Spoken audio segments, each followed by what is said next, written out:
सम्मानित मुल्क के मालिकों, मैं बौद्ध भिक्षु सुमित रतन।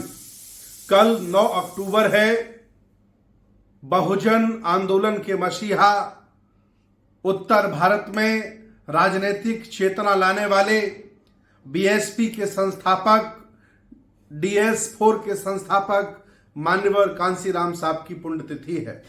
पुण्यतिथि के पूर्व संध्या पर मैं बहुत बहुत भावभीनी श्रद्धांजलि अर्पित करता हूं और आज मैं उनके जीवन के बारे में कुछ बताना चाहता हूं। ध्यान से सुनिए। उनका जन्म पंजाब के पढ़ रविदासी सिख परिवार में हुआ था।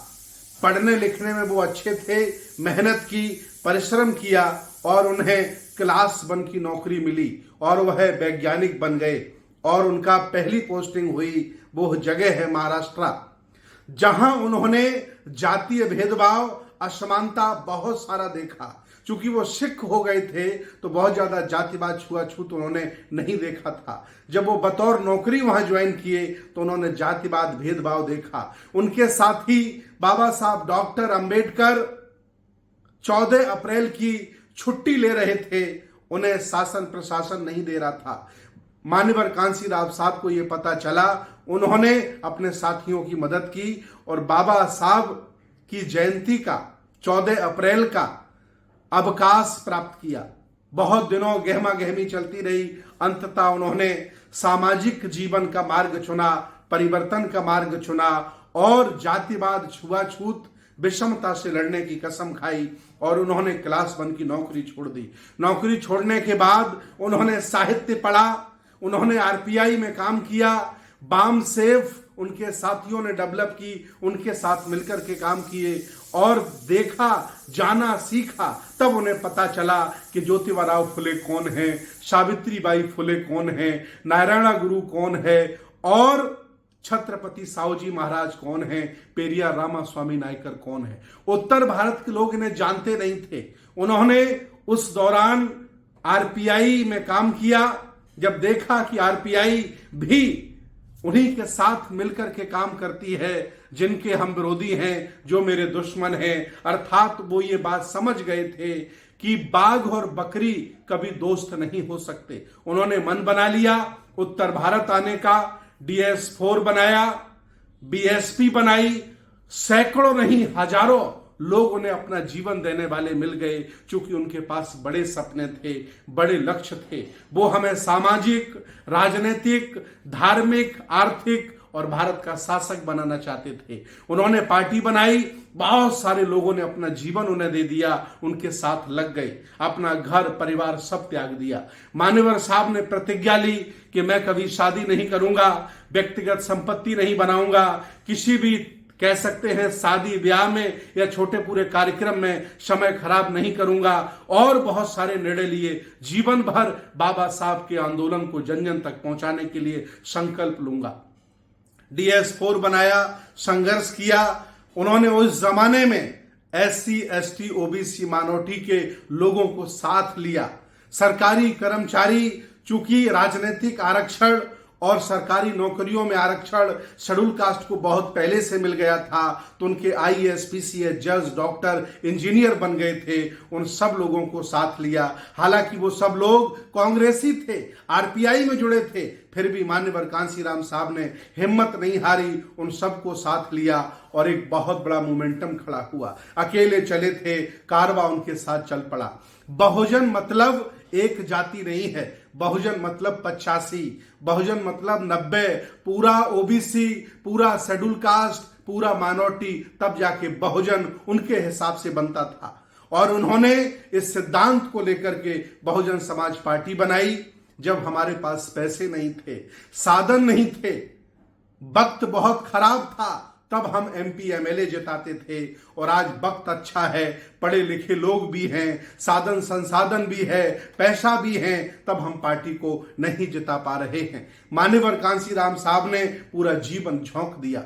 उन्होंने अपने घर पर कोई संपत्ति नहीं दी, बहन को कभी पैसा नहीं दिया, भाई को कभी धन नहीं दिया, वह अपना पूरा जीवन सामाजिक कर दिए और जो कुछ बनाया बसपा बाम सेव के लिए उन्होंने बनाया। और माननीय बहन जी ना उनकी रिश्तेदार होती थी, ना कोई परिचित होती थी। समाज की एक ऐसी महिला, एक ऐसी बेटी जो संघर्ष करना चाहती थी, उनके साथ रहकर उन्होंने संघर्ष किया और अंतोगत्वा उन्होंने अपनी सामाजिक आंदोलन का, राजनीतिक जीवन का, पार्टी का माननीय बहन जी को उत्तराधिकारी बनाया। मैं तमाम पुराने लोगों से मिलता रहता हूं, तमाम लोग अलग अलग कहानियां उनके बारे में सुनाते हैं कि वो लोगों से कनेक्ट हो जाते थे, वो गांव चले जाते थे, सूखा खाना खा लेते थे, जहां आप सुलाओ वहीं सो जाते थे और गांव में ही रुक जाते थे। इतने ज्यादा सरल थे, वो एक संत की तरह थे। वो सही मायने में चरख भिक्षवे चारिकंग बहुजन हिताय बहुजन सुखाय लोकानुकंपाय की भावना के तहत वो गांव गांव गली गली जाते थे। और बाबा साहब ज्योतिबा फुले, सावित्रीबाई फुले, पेरियार रामास्वामी नायकर, नारायणा गुरु, तमाम संतों गुरुओं के संदेश लेकर के जाते थे। उत्तर भारत के लोगों को तब पता चला कि बहुजन महापुरुष कौन कौन से हैं। परिणाम बहुत अच्छा आया कि जिन लोगों को कभी मान सम्मान नहीं मिलता था, जातिवाद होता था, छुआछूत होता था, आए दिन उनके साथ अत्याचार होता था, वो लोग एमपी, एमएलए, नेता बनने लगे। ओबीसी की तमाम ऐसी जातियां हैं जो कभी एमपी, एमएलए नहीं बनी थी। मान्यवर साहब के संघर्षों और प्रयासों की वजह से उनको भी एमपी, एमएलए बनने का मौका मिला। हालांकि उन्होंने पार्टी बनाई, आज भी पार्टी चल रही है। मेरी पूरी मंगल कामनाएं हैं उस पार्टी के लिए, पार्टी चलाने वालों के लिए। लेकिन महापुरुषों की विरासतें, आरपीआई कहां है आप देख लीजिए, सत्य शोधक समाज कहां है आप देख लीजिए, मान्यवर साहब का मूवमेंट कहां है देख लीजिए। उनके कुछ साथी हमसे कहा करते हैं कि उत्तर प्रदेश पर जब हमारा कब्जा हो गया तो मान्यवर साहब कहते थे कि अगली बार हम हिमाचल पर सरकार बना लेंगे, अगली बार पंजाब में मेरी सरकार होगी, राजस्थान हम जीत लेंगे, छत्तीसगढ़ और बिहार पर भी हमारी सरकार होगी और आने वाले समय में हम बहुजन समाज के व्यक्ति को प्रधानमंत्री बनाएंगे। इतने बड़े बड़े उनके सपने होते थे। वो सबको जोड़ते थे, कभी भी किसी के साथ भेद नहीं करते थे और सबको जोड़ करके उन्होंने इतना बड़ा मूवमेंट खड़ा किया। आज वो मेरे बीच में नहीं है। भारतीय इतिहास में हम जैसे लोगों की नजर में वो एक मसीहा बने रहेंगे। उत्तर भारत में हक वंचित असहाय कमजोर लोगों को राजनीतिक स्थापना के लिए उनका नाम हमेशा याद किया जाएगा। वो कहा करते थे, पार्टी चले न चले, सरकार बने न बने, लेकिन सामाजिक परिवर्तन की जो गति है, जो आंदोलन है, वो कभी नहीं रुकना चाहिए। और वो कहा करते थे कि जब तक गैर राजनीतिक जड़ें मजबूत नहीं हो जाती, हम सरकार बना करके भी कुछ कर नहीं सकते, अर्थात सरकार बना ही नहीं सकते। इसलिए गैर राजनीतिक जड़ों को मजबूत करने के लिए बामसेव को स्थापित किया, DS4 को स्थापित किया और हक वंचित असहाय कमजोर लोगों को साथ लेकर एक बड़ी व्यवस्था खड़ी की। आज वो मेरे बीच में नहीं है।